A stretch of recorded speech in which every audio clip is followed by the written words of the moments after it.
Shalom teman-teman. Tentunya semuanya terberkati karena teman-teman masih diberi kesempatan untuk boleh mendengarkan firman dan memuji nama Tuhan pada hari ini.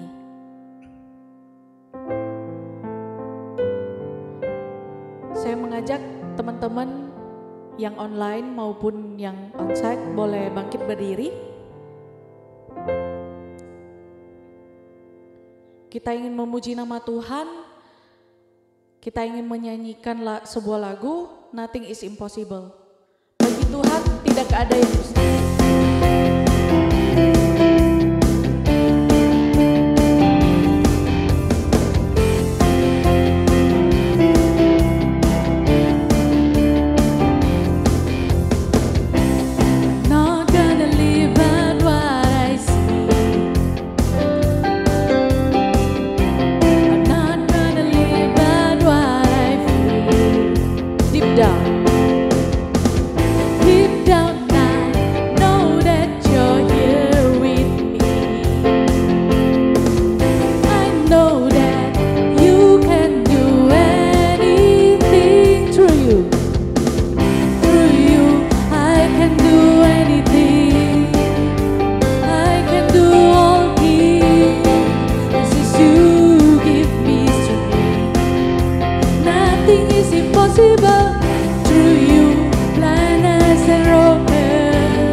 Duduk kembali.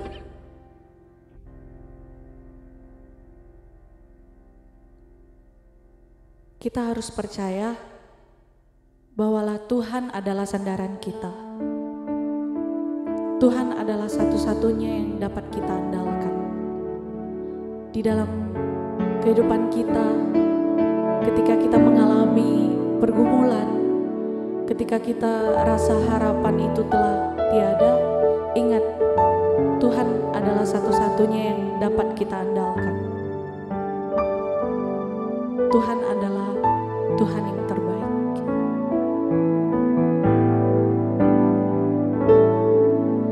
Engkau Tuhan yang setia, waktumu yang terbaik.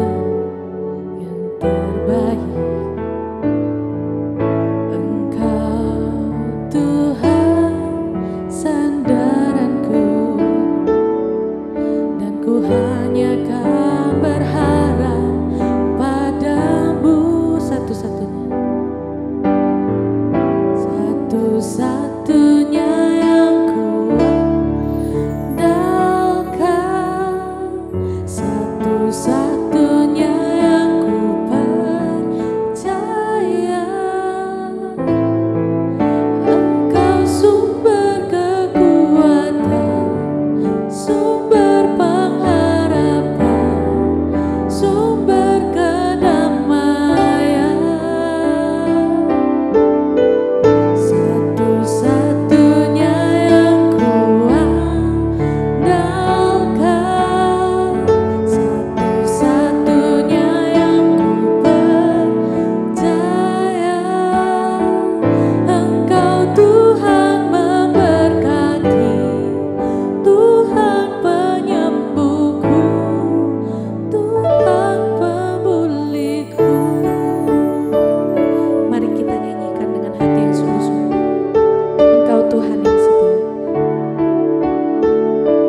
Tuhan mengasihi kita, betapa Tuhan menyayangi kita, sehingga Tuhan tidak membiarkan kita sendirian. Tuhan selalu melindungi kita. Itulah sebabnya Tuhan adalah satu-satunya yang dapat kita andalkan di dalam kehidupan kita.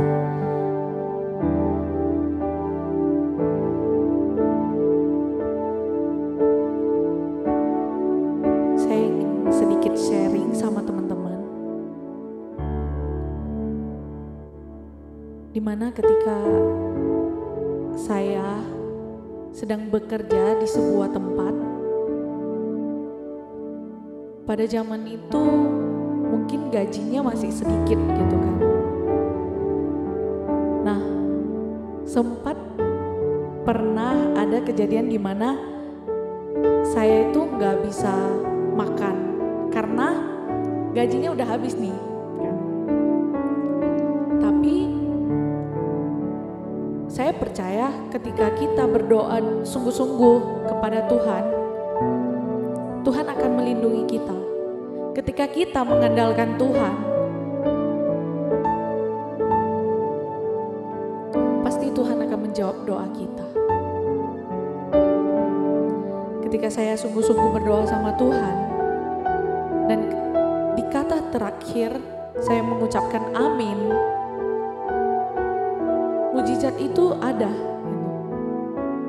Ada seseorang yang menelepon saya, katanya dia ingin memberkati teman-teman yang ada di kantor saya, dan dia membeli makan siang buat kita, buat teman-teman saya.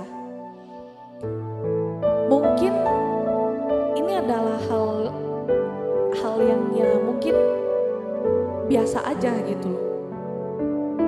Tapi percaya ketika kita mau baik permasalahan itu kecil ataupun besar, Tuhan itu tetap ada. Tuhan pasti menolong kita gitu. Jadi tetap percaya sama Tuhan,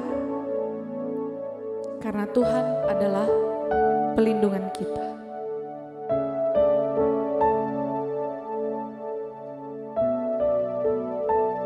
Kita percaya Tuhanlah satu-satunya penolong kita.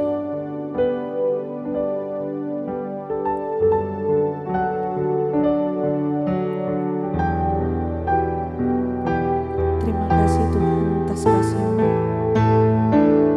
Satu-satunya yang kuandalkan, satu-satunya yang ku percaya, Engkau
percaya, Engkau sumber kekuatan, sumber pengharapan, sumber kedamaian.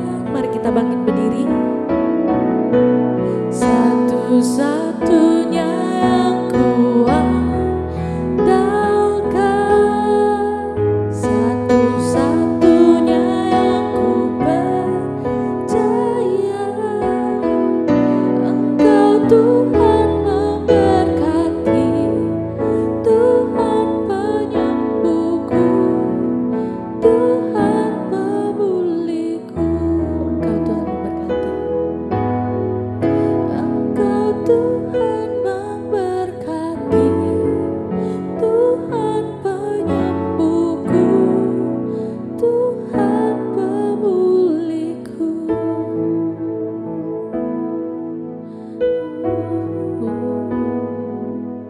Engkau satu-satunya Tuhan, Engkau yang kami andalkan.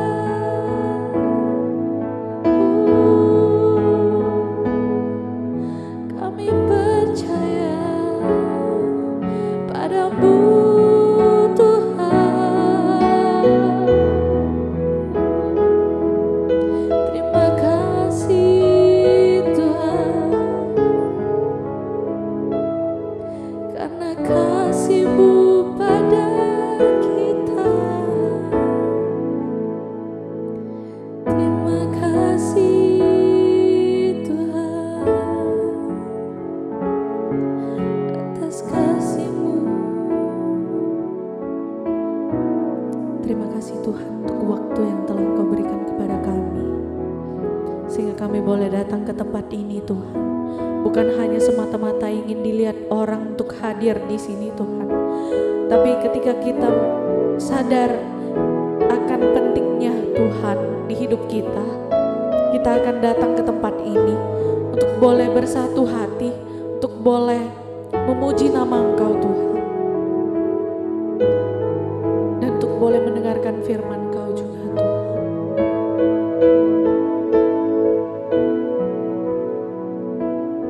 Kami percaya Tuhan, ketika kita hadir bukan hanya untuk meluangkan waktu, tapi kita ingin merasakan kasih Tuhan terhadap kita.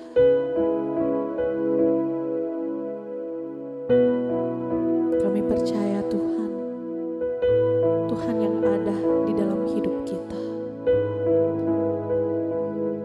Kami percaya Tuhan yang mengatur hidup kita.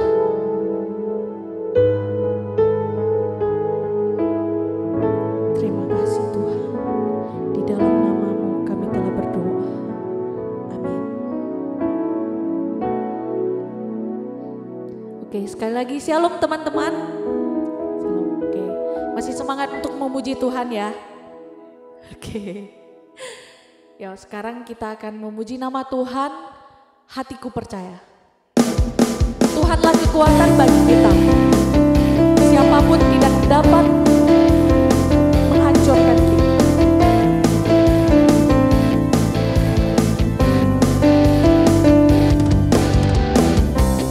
Tuhanlah kekuatan dan mazmurku.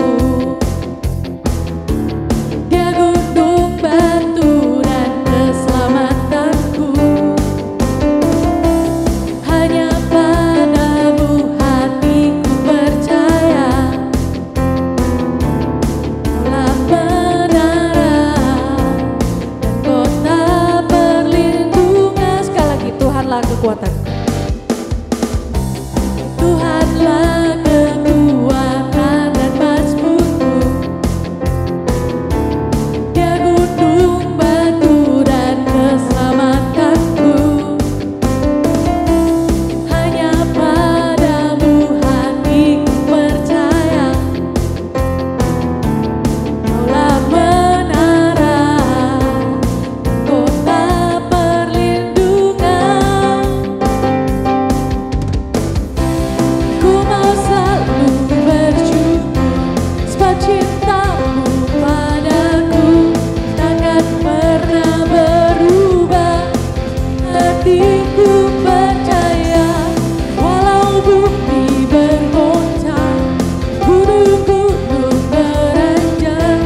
Tuhanlah kekuatanku. Tuhanlah kekuatan dan mazmurku. Dia gunung batu dan keselamatanku. Hanya padamu hatiku percaya. Kaulah menara dan kota perlindungan. Ku mau selalu bersyukur sebab cintamu padaku takkan pernah berubah. Hatiku percaya walau bumi bergoncang, gunung-gunung beranjak, namun kasih setiamu tak pergi dariku. Ku mau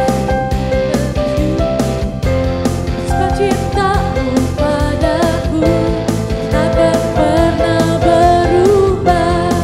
Hatiku percaya walau bumi bergoncang, gunung-gunung beranjak, namun kasih setiamu tak pergi dariku. Oke, semuanya kembali duduk. Mari kita mempersiapkan hati untuk mendengarkan firman Tuhan.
Mari kita berdoa.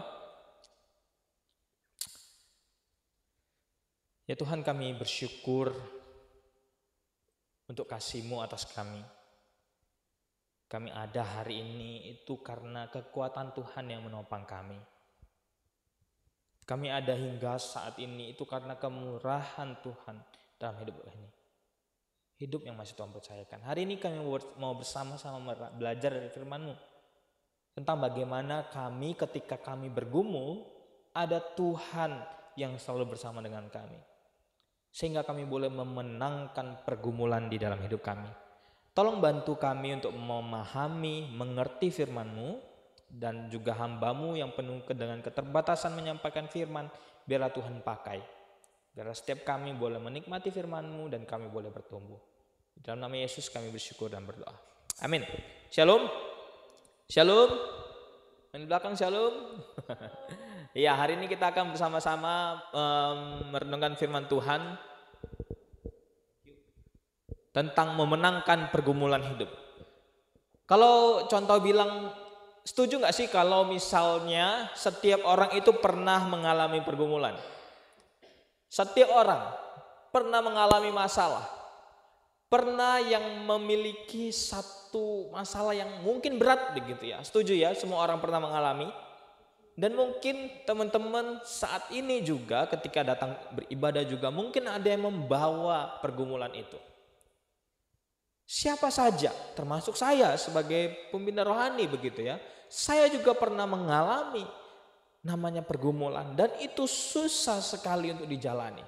Kalau kita mengandalkan diri sendiri untuk untuk mengambil beban pergumulan itu, jujur pasti kita tidak akan pernah sanggup.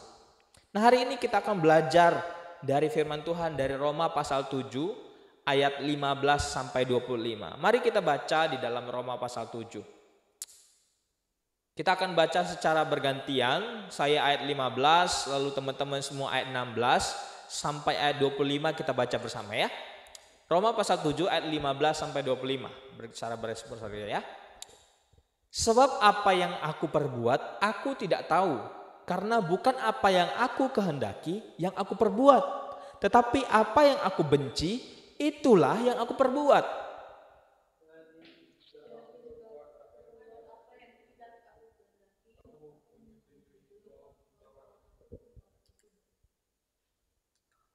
Ya, ayat 16. Ya. Kalau demikian, bukan aku lagi yang memperbuatnya, tetapi dosa yang ada di dalam aku.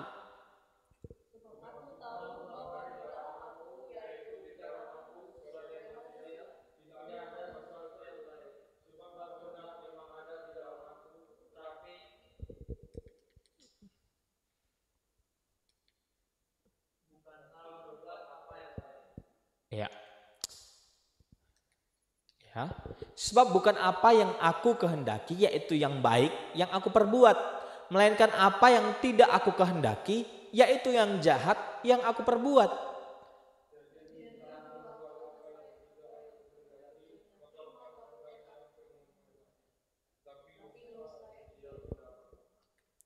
Demikianlah aku dapati hukum ini.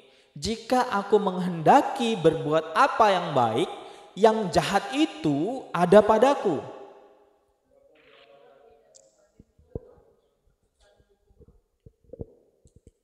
Tetapi di dalam anggota-anggota tubuhku, aku melihat hukum lain yang berjuang melawan hukum akal budiku dan membuat aku menjadi tawanan hukum dosa yang ada di dalam anggota-anggota tubuhku.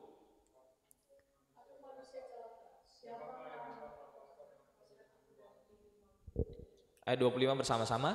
Syukur kepada Allah oleh Yesus Kristus Tuhan kita. Saya ulangi ya, ayat 24 sampai 25. Aku manusia celaka. Siapa yang akan melepaskan aku dari tubuh maut ini?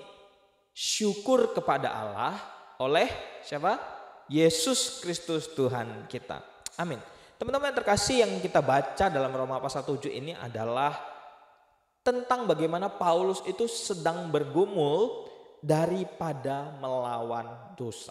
Jadi Paulus itu sedang bergumul ketika dia ada terus di dalam kubang dosa itu.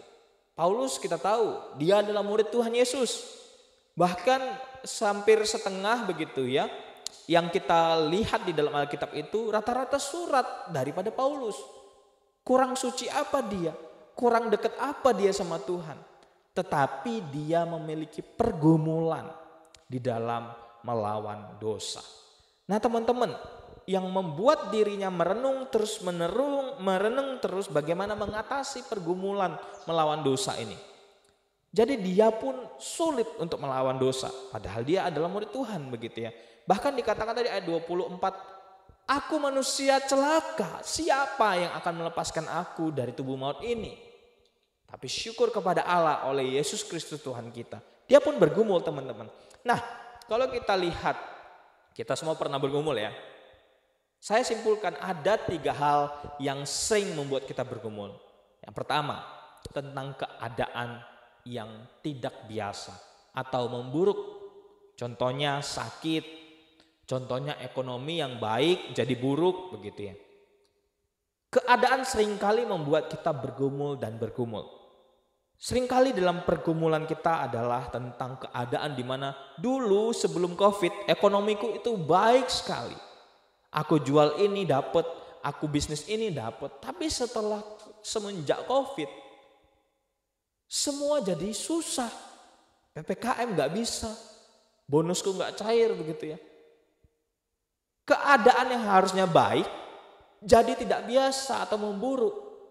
Itu membuat kita bergumul teman-teman. Seringkali keadaan membuat kita bergumul. Contohnya sakit. Dahulu sebelum aku sakit aku bisa bekerja 24/7 hours gitu ya. Enggak deng ya, enggak mungkin ya. Enggak mungkin ya manusia bekerja begitu ya. Aku bisa bekerja maksimal. Setelah pulang kerja aku kuliah, setelah kuliah aku meeting lagi project ini, project itu. Tetapi setelah aku sakit, gak ada yang bisa aku lakukan. Seringkali itu menjadi pergumulan.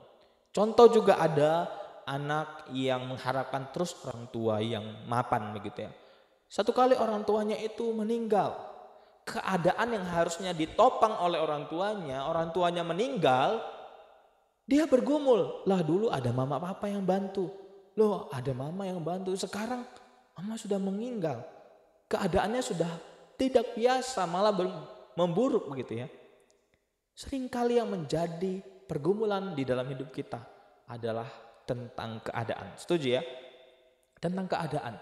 Lalu yang kedua, hal yang membuat kita bergumul seringkali adalah tentang kegagalan. Kegagalan di mana kita berkeluarga. Kegagalan di mana kita nggak bisa bangun bisnis. Kegagalan bahkan di dalam percintaan begitu ya. Bagi orang-orang yang mungkin susah mendapatkan jodoh itu merupakan satu pergumulan. Bagaimana begitu ya? Bagaimana datang ke teman-teman sudah ada punya calon begitu ya. Itu jadi pergumulan. Kegagalan sering kali jadi pergumulan. Marah ya Step. Sering kali kegagalan jadi pergumulan. Kita nggak bisa ada di keluarga yang tidak kita bisa sesuaikan. Kita gagal di dalam bisnis sehingga kita harus mikir 4 kali lipat karena 2 kali lipat sebelumnya kita sudah gagal begitu ya. Kita harus mikir lagi. Sering kali kegagalan menjadi pergumulan yang paling banyak dihadapi. Tetapi tahu nggak teman-teman, sebenarnya hal yang paling membuat kita bergumul, yang paling penting, akarnya adalah sebenarnya adalah dosa. Dosa membuat kita bergumul terus-menerus. Bagaimana kita menyombongkan diri. Bagaimana kita menuruti nafsu kita. Bagaimana kita mengandalkan diri sendiri, mengandalkan otak kita. Sebenarnya dosa yang membuat kita bergumul. Dan itu adalah akarnya teman-teman. Nah firman Tuhan mengingatkan kita dan mengarahkan kita hari ini. Bahwa yang harus dituntaskan itu adalah akar, betul ya. Kalau teman-teman suka yang nanam-nanam tanaman gitu ya. Ada tanaman apa itu kalau parasit begitu ya. Kalau kita potek batangnya doang, akarnya tidak, pasti tumbuh lagi kan. Apa yang penting kita kita selesaikan kalau dari hal 3 ini? Adalah dosa yang adalah akar, teman-teman. Kita harus mencabut akarnya. Nah, hari ini kita akan merenungkan 3 hal yang harus kita lakukan dan belajar dari kisah Paulus begitu ya, untuk memenangkan pergumulannya. Yang pertama, 3 hal yang kita harus renungkan bersama-sama di dalam Roma pasal 7 ini adalah menyadari bahwa pergumulan kita di dunia ini adalah melawan dosa.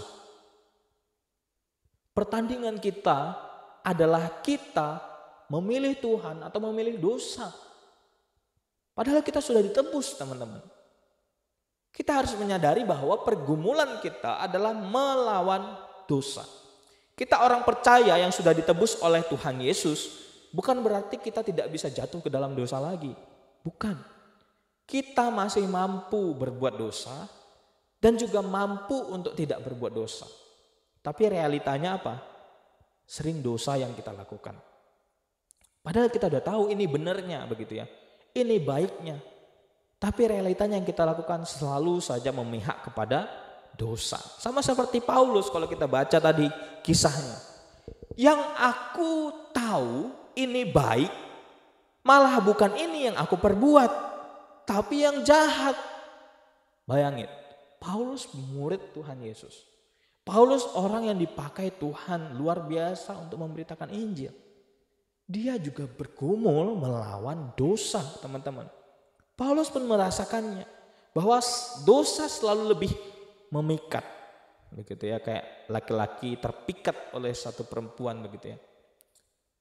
Walaupun ada banyak perempuan lain, tetapi kalau sudah memikat, pasti kita mau kepada apa yang memikat kita.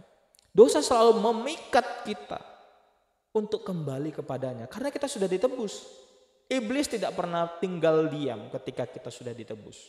Dia pasti berusaha menarik kita kembali begitu ya kepada dosa. Untuk itu perlu kita waspada. Dan bagaimana kita memenangkan pergumulan itu, memenangkan dosa itu adalah di dalam Tuhan. Jadi perlu kita sadari ketika kita hidup di dunia ini, lawan kita itu bukan ekonomi yang rendah, ekonomi yang sulit, kemiskinan, bukan itu. Apalagi saingan bisnis, musuh kita bukan, melainkan dosa. Nah teman-teman, ada seorang ibu yang sangat baik mengelola keuangan begitu ya. Ada seorang ibu yang baik sekali mengelola keuangan di dalam keluarganya. Tapi ada satu dosanya, yaitu tidak mendengarkan suaminya. Jadi suaminya itu pernah memberikan wejangan. Jangan pernah begini, jangan pernah begitu. Sudah diperingatkan. Tapi satu kesalahan istrinya ini merasa sombong. Dan di dalam Alkitab, istri harus tunduk kepada suami. Bukan berarti harus tunduk terus ya. Tetapi ada hal-hal yang memang kita harus tunduk kepada perintah suami. Kalau itu baik begitu ya. Jadi ini diperingatkan oleh suaminya kepada istrinya. Jangan sampai begitu ya. Tapi istrinya merasa sombong dan akhirnya singkat cerita lah ya, dia terlilit hutang begitu ya. Dia terlilit hutang karena tidak mendengarkan suaminya. Akhirnya ibu ini tetap di dalam kesombongannya sampai dia tidak pernah bisa membayar hutang tersebut. Itu pergumulannya sampai ia pengen sekali bunuh diri istrinya. Tapi ada satu kali anaknya ya begitu ya, anaknya mengatakan bahwa sebenarnya pergumulan ibu ini, pergumulanmu ibu bukan tentang hutang itu, melainkan kesombongan, dosa yang ada di dalam dirimu. Akhirnya ketika disadarkan oleh anaknya, ibu itu pun bertobat. Akhirnya mereka sekeluarga mau berunding dan ada jalan Tuhan begitu ya. Bahwa hutang itu pasti akan dibayar. Nah sebenarnya di dalam hidup kita seringkali pergumulan yang harusnya enggak digumulkan. Tapi karena dosa yang memikat, jadi kita gumulkan. Contoh tentang pasangan hidup. Kita percaya ada. Pasti ada betul. Tapi seringkali dosa memakai. Ya teman-temanku di umur segini sudah menikah. Ya teman-temanku di umur segini udah punya anak. Jadi pergumulan yang harusnya kita percaya di dalam Tuhan begitu ya. akan ada disediakan jodoh daripada Tuhan. Cuman belum nemu, atau kata orang-orang Medan belum lahir gitu ya. Mungkin belum lahir. Hal yang tidak perlu digumulkan sebenarnya, jadi kita gumulkan karena dosa yang memikat itu. Nah, terkadang perlawanan kita bukan hal apa-apa, tetapi dosa. Nah, teman-teman, yang kedua yang harus kita sadari begitu ya. Yang harus kita sadari, harus kita renungkan adalah menyadari bahwa manusia itu lemah terhadap dosa. Ada lagu manusia kuat, tetapi kita perlu tahu bahwa kita itu lemah akan godaan dosa. Pada 9 September 2019 ya teman-teman ya, ada namanya Pastor Jared Wilson. Dia seorang pastor di satu gereja mega church. Dia itu seorang konselor khusus kepada orang-orang yang depresi dan ingin bunuh diri. Dia menuliskan buku tentang jangan kamu bunuh diri. Tetapi endingnya apa? Dia melakukan bunuh diri itu. Dia mengakhiri hidup yang Tuhan kasih. Kesempatan yang Tuhan kasih kepada dirinya. Dia pun meninggalkan seorang istri dan seorang anak. Nah, teman-teman yang terkasih, belum jelas memang pergumulannya apa untuk bunuh diri.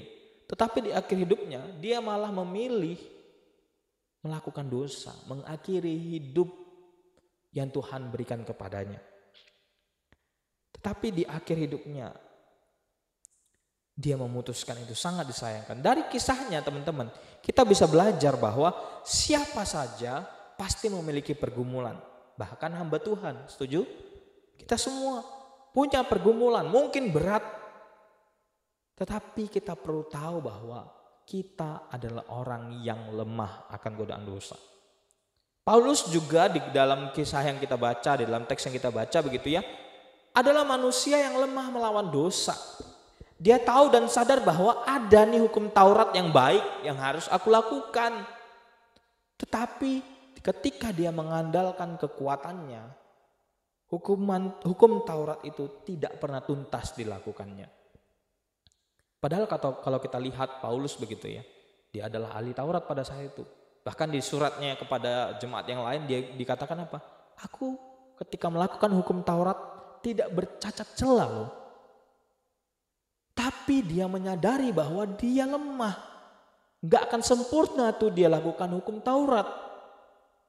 Jadi kita belajar bahwa Paulus pun mengalami demikian. Dia takluk akan dosa jikalau dia mengandalkan diri sendiri untuk melawan dosa, teman-teman. Kita akan kalah jikalau kita melawan dosa dengan kekuatan diri kita sendiri. Karena kita lemah, karena kita terbatas.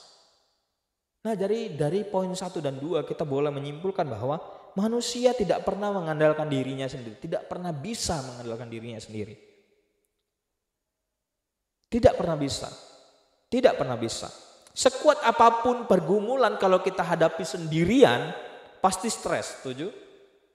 Pasti gila lama-lama. Makanya kalau kita lihat Medan nih, makin lama makin banyak orang stres begitu ya.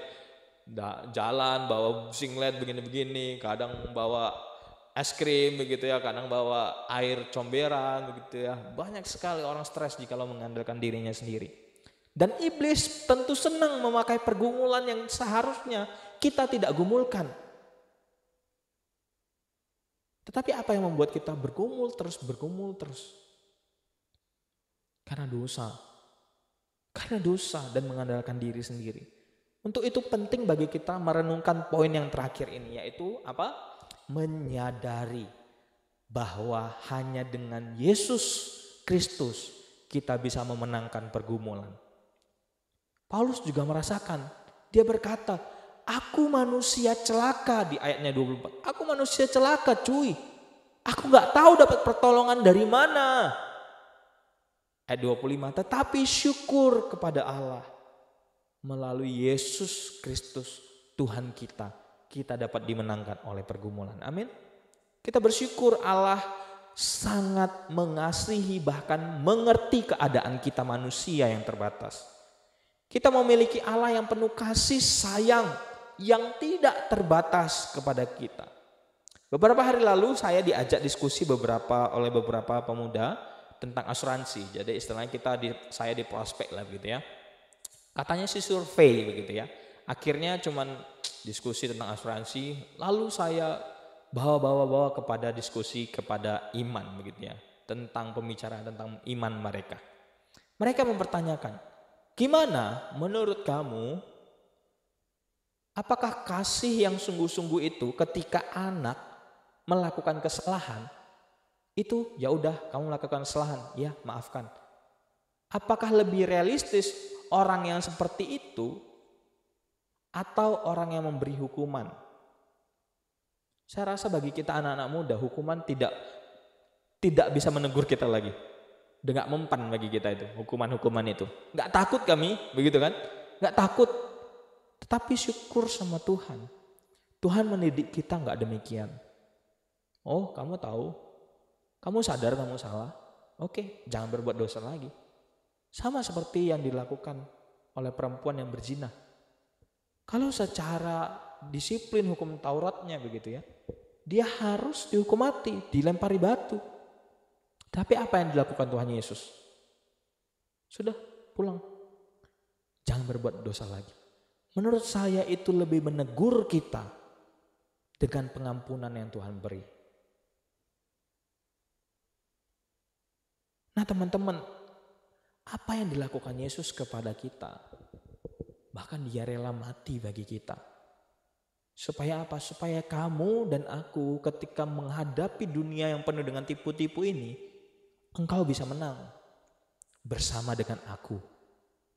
Ketika kamu mengalami satu kondisi yang sulit, susah, merasa sendiri, tetapi kalau kamu mengandalkan aku dan bersama-sama dengan aku, kita akan menang. Karena akarnya sudah Tuhan lunasi. Dia rela mati dan bangkit bagi kita supaya akarnya itu, dosa itu boleh dicabut.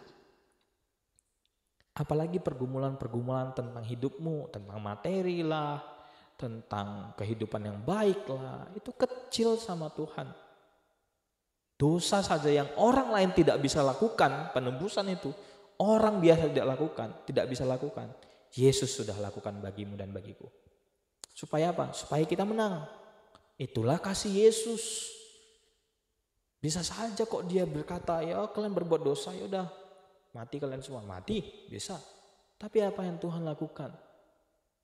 Oke, kamu sudah aku berikan kesempatan dalam perjanjian lama. Tetapi itu tidak akan mungkin. Dia Allah yang mengerti. Dia mengutus anaknya yang tunggal Yesus Kristus. Supaya engkau dan aku bebas dari dosa. Sudah dia lakukan teman-teman semuanya. Sudah dia lakukan. Itulah kasihnya kepada kita. Nah, hal inilah yang mendasari Paulus. Dia berkata syukur kepada Allah karena dia tahu aku lemah. Aku terbatas melawan dosa ini. Aku tidak mampu mencabut akar ini. Tetapi Yesus mencabutnya. Tetapi bersama dengan Yesus kita bisa menang. Hal inilah yang perlu kita sadari di dalam hidup kita, teman-teman semuanya. Ada Yesus yang selalu bersama-sama dengan kita, amin. Ada Yesus yang selalu bersama-sama dengan kita berjuang untuk memenangkan perlawanan kita kepada dosa. Kalau yang akarnya saja Tuhan sudah lakukan kepada kita, dosa sudah dimusnahkannya melalui kematiannya di atas kayu salib. Apalagi pergumulanmu tentang materi, itu kecil. Itu kecil teman-teman. Jadi percayalah kepadanya. Karena dia pasti memenangkan pergumulanmu dan pergumulanku. Amin. Nah inilah yang perlu kita sadari tentang memenangkan pergumulan hidup. Bahwa Yesus dan hanya dengan Yesus kita menang akan pergumulan ini. Jangan seperti Jared Wilson ya, Pastor Jared Wilson tadi. Dia tidak mengandalkan Tuhan ketika dia bergumul. Jadi kasusnya itu Jared Wilson itu dia mau mengadvokasi ya, dia mau memberikan satu saran tapi tidak diterima. Akhirnya dia menyerah dan memilih berbuat dosa yaitu bunuh diri. Jangan seperti dia. Mengandalkan diri sendiri. sekalipun dia hamba Tuhan. Tetapi dia juga manusia yang terbatas. Untuk itu bersama Tuhan saja kita bisa menang. Amin. Sama seperti Paulus. Hanya bersama Tuhan saja kita bisa menang. Nah, untuk menutup khotbah ini teman-teman, saya kasih quotes yang bisa kita ingat bersama-sama ya. Terkadang Tuhan tidak mengubah kondisi yang kamu gumulkan, melainkan mengubah hatimu untuk menaklukkan pergumulan. Wih, anak senja kali contoh nih ya, begitu ya. Ini Stephen lagi nih ya. Anak senja kali contoh nih. Bisa buat quotes kayak gini ya. Tapi inilah yang saya alami teman-teman. Terkadang Tuhan tidak mengubah kondisi yang kamu gumulkan, melainkan mengubah hatimu untuk menaklukkan pergumulan. Ketika sharing bersama teman-teman yang survei itu ya, dia bertanya, aku dan memberi kesaksian gitu ya. Aku adalah orang yang disabilitas, tetapi aku telah sembuh. Di mana bagian disabilitasnya bro? Aku kasih tunjuk kakiku. Lah, ini belum sembuh. Katanya kan, ya memang iya, bukan itu yang disembuhkan, tetapi hatiku. Kalau saja Tuhan menyembuhkan fisikku, bisa jadi aku sombong. Aku sadar aku punya dosa kesombongan.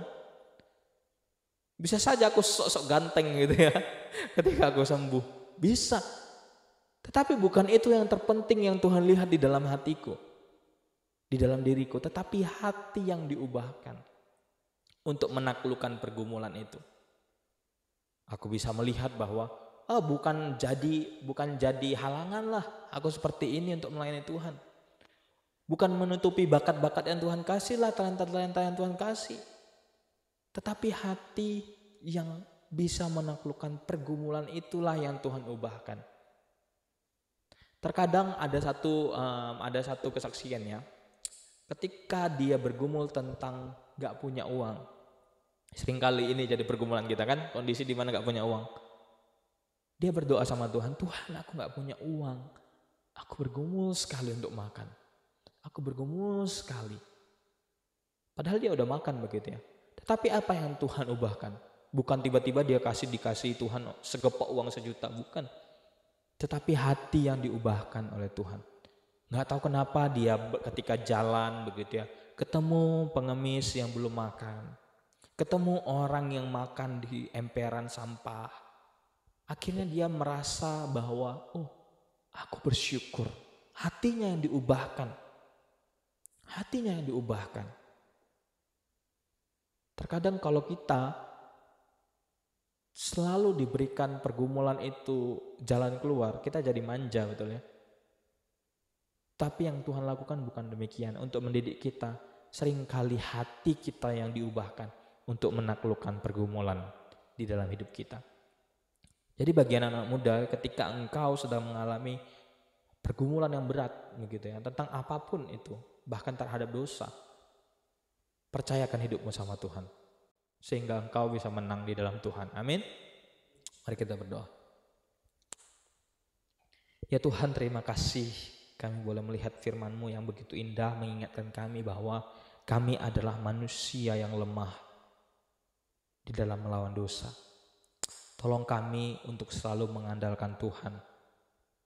Ampuni kami jikalau selama hidup ini kami mengandalkan diri sendiri. Ampuni kami ya Tuhan. Biarlah melalui firman Tuhan hari ini, ibadah hari ini, kami boleh mengandalkan Tuhan. Karena Engkau yang selalu steady, ready untuk menunggu kami berjuang bersama-sama untuk melawan dosa. Tolong kami, bantu kami ya Tuhan. Biarlah kami boleh menjadi garam dan terang bagi dunia ini. Di dalam nama Yesus kami berdoa. Amin.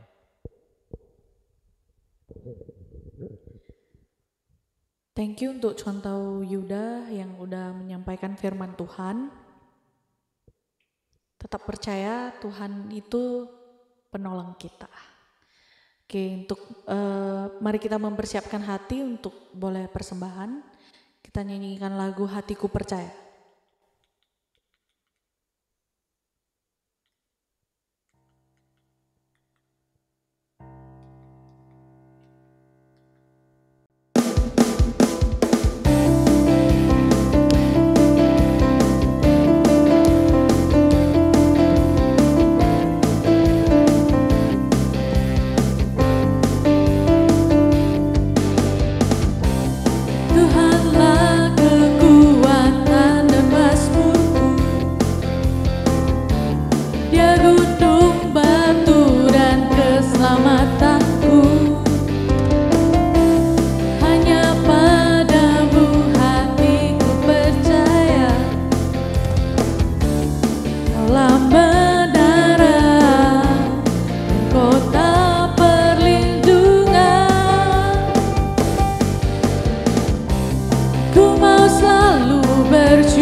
kasih Tuhan, Engkau telah memberikan kami kesempatan untuk boleh datang, untuk boleh mendengarkan firman Engkau dan juga boleh memuji nama Engkau. Kami telah mengumpulkan sedikit persembahan dari apa yang kami punya. Biarlah persembahan ini boleh menjadi berkat bagi gerejamu Tuhan. Terima kasih, di dalam nama Tuhan Yesus kami telah Kita mengakhiri dan pulang ke tempat kita masing-masing. Mari kita terima berkat daripada Tuhan. Kiranya kasih daripada Allah Bapa, kasih sayang daripada Yesus Kristus, kekuatan serta penghiburan daripada Roh Kudus menyertai setiap kita mulai hari ini, esok, dimanapun engkau berada, di tempat pekerjaanmu, di perkuliahanmu, di pekerjaanmu, sampai selama-lamanya. Amin. Bagi Dia segala pujian, hormat serta syukur kekal selamanya. Bagi Dia segala pujian, hormat serta syukur selama-lamanya. Selama-lamanya. Selama-lamanya.